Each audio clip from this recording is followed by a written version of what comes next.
રાજ્ય સરકારના સહાય પેકેજ સામે ભાજપ નેતાને જ વાંધો। અમરેલી જિલ્લાના ભાજપ નેતાએ રાજીનામું આપ્યું છે।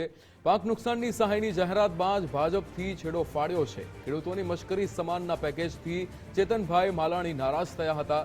સહાયના નામે ખેડૂતોની મશ્કરી ગણાવી ચેતનભાઈ માલાણીએ સાવરકુંડલા ભાજપના પૂર્વ મહામંત્રી ચેતનભાઈ માલાણીનું રાજીનામું આપ્યું। ભાજપના પ્રાથમિક સભ્ય પદેથી ચેતનભાઈએ રાજીનામું આપ્યું છે। જિલ્લા ભાજપ પ્રમુખ અતુલભાઈ કાનાણીને રાજીનામું સોંપ્યું હતું। ઇતિહાસમાં મોટામાં મોટી અને ક્રૂર રમત આજે ખેડૂતો સાથે પ્રતિ હેક્ટરે 22,000 રૂપિયા, 2 હેક્ટરે 44,000 રૂપિયા। હવે હેક્ટરે 22,000 એટલે 6.25 વીઘે એટલે 1 વીઘે પ્રતિ વીઘે 3,520 રૂપિયા ચૂક્યા। આ ખેડૂત સાથે ક્રૂર રમત છે।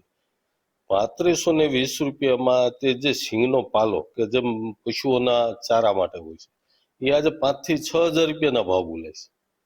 માવઠાથી નુકસાન થયું છે। ખુદ સરકાર સ્વીકારે છે કે ખેડૂતોને મગફળી હોય, કપાસ હોય, સોયાબીન હોય, ખરીફ પાકમાં ખેડૂતોને 80% થી 100% નુકસાન થયું છે। ખુદ સરકાર સ્વીકારે છે। એટલે ખેડૂતોને મોટી આશા હતી કે સરકાર શ્રી ખરેખર આમાં ઉદાર દિલે આપશે અને ખેડૂતોની પ્રત્યે સંવેદના વ્યક્ત કરશે, પણ આમાં સરકાર નિષ્ફળ ગઈ છે।